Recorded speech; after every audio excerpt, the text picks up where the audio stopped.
The United States has been considered a melting pot, a mix of people fusing into one.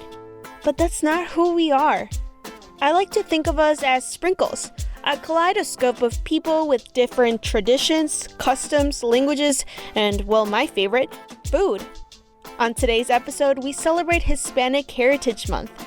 I am your host, MC3 Giselle Schuring, y bienvenidos to Ears Adrift.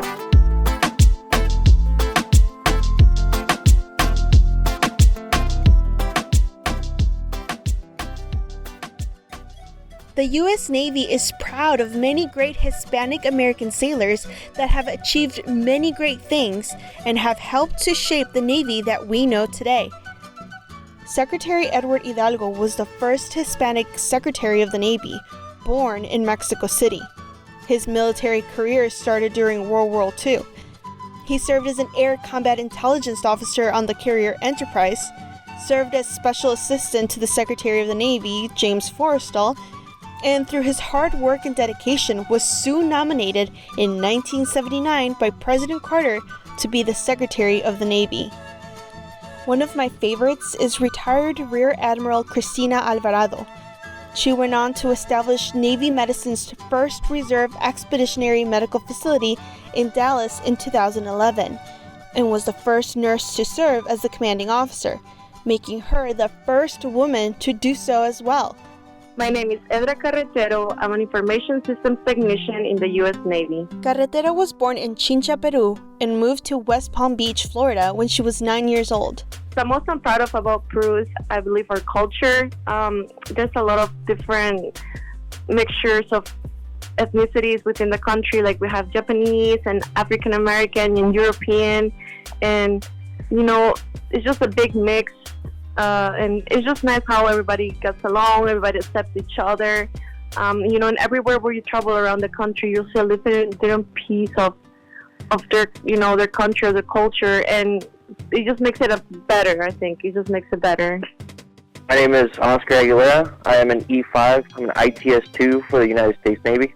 Aguilera was born in Mexico City and moved to Chicago when he was 2 years old. What I'm most proud of is probably my culture and the way I was raised.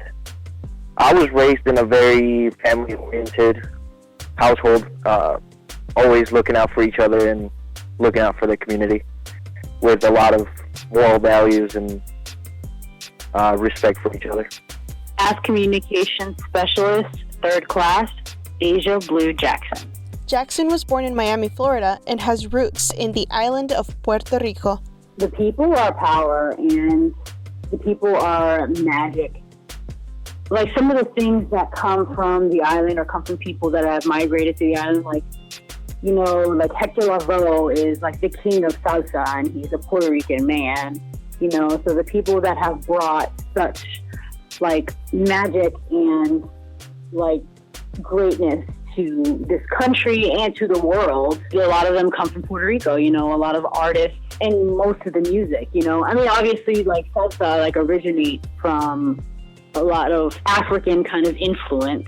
So like the music was brought to the Caribbean, but like that salsa is what like really like was born in Puerto Rico. We have all made the mistake to assume things that we don't know about other countries. I think the biggest misconception I think they have about Peru is that they think that because it's a third world country and it's like super poor and like, there's no like big cities or development. And there is, slowly but surely, building up, getting developed. We have a lot of tourism.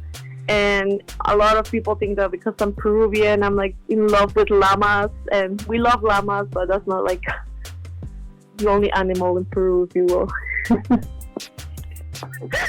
Both of my parents were raised in small towns in Mexico, so it was very surprising for me, and I guess my own misconception, to find out that students in the cities have the opportunity to learn another language. When I was growing up and I went to school in Mexico, I went to a bilingual school, so I already knew the language. I had an accent, yes, but there was never really anything that I noticed where people had a misconception of me. For Jackson, it's a little more personal. So like I always get a lot of questions, like, because like my skin tone is dark, I have curly hair. So, like, people are always, like, kind of confused. They don't really usually know, like, how to navigate who I am. They're always like, okay, what are you? Where are you from? I get that a lot. A lot of people, like, when I tell them I'm half Puerto Rican, they're like, wow, really? Like, they just don't think that a Puerto Rican woman can look like me. So now the big question. What is diversity? For me, diversity means, having a group of people that are, from different ethnicities, different cultures, different ages, different genders, just a mixture of all, a blend of them, working together. That's what diversity is to me. When I asked Aguilera, his answer was not as different as Carretero's. To me, diversity would just be a mixture of everything. Cultures, religions, ethnic backgrounds, languages. That's diversity. Just a big mix of everything. And just for safe measure, I asked Jackson as well. When I think of diversity, I think of an array of different colors of people. That's just the first thing that comes to my mind. Obviously, it means a lot of different things. One of the things I enjoyed about their answers was that they kept saying a mix, different, and array. Diversity is understanding that everyone is unique. It is not a melting pot. It is recognizing our differences and celebrating it with the world. According to research through Procedia Economics and Finance, having a diverse workforce increases productivity.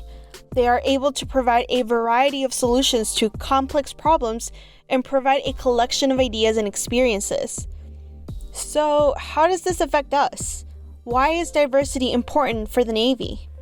I think diversity is important for the Navy because everyone has gone through different things in their lives. Not everyone was raised the same. Not everyone was born in the same place. And you will have a lot of service members, that come from different countries. And I think every person is different. And, we all bring different things to the table and make the Navy better. We have all heard the phrase, 2 heads think better than 1. And that has been proven time and time again. Imagine all the things that we have accomplished together and will accomplish together. Every person has a different way of seeing things, and they've had different experiences in their life. So that diversity has made them who they are, and they bring that with them into the Navy, and that's what they pass down. Whether it's good or bad, if it's good, you learn from it and you take it with you. If it's bad, you also learn from it and learn what not to do. There is always a lesson that can be learned. Be the leader that you wish you had or have. I think it's important to see people that are different and see people that aren't the norm, because it gives you hope that if you see somebody that looks like you, as like, maybe if I saw like a black woman or a Hispanic woman in leadership, it gives me hope that, like, oh wow, I can make it there too. It's hard to be different. Even within our own countries, there are so many things that defines us and makes us unique. We as adults start making our own decisions, but I think a lot of those decisions also have roots of how we were raised, where we were raised, how much our family was involved with us. Like I said, I come from Mexico. There's a lot of other people that are coming from Mexico as well, but they might not have the same values or the same morals that I do. And that's why we can't just categorize people based on where they came from, because we all have different lives. If there's anything we would like for you to take out of this, is that the world is full of rich cultures and amazing people. So don't be afraid to put yourself out there and enjoy its splendor.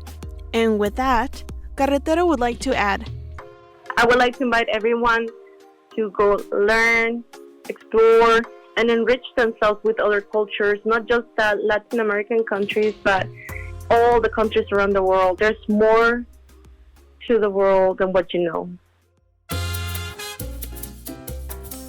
Okay guys, that's it for this episode of Ears Adrift.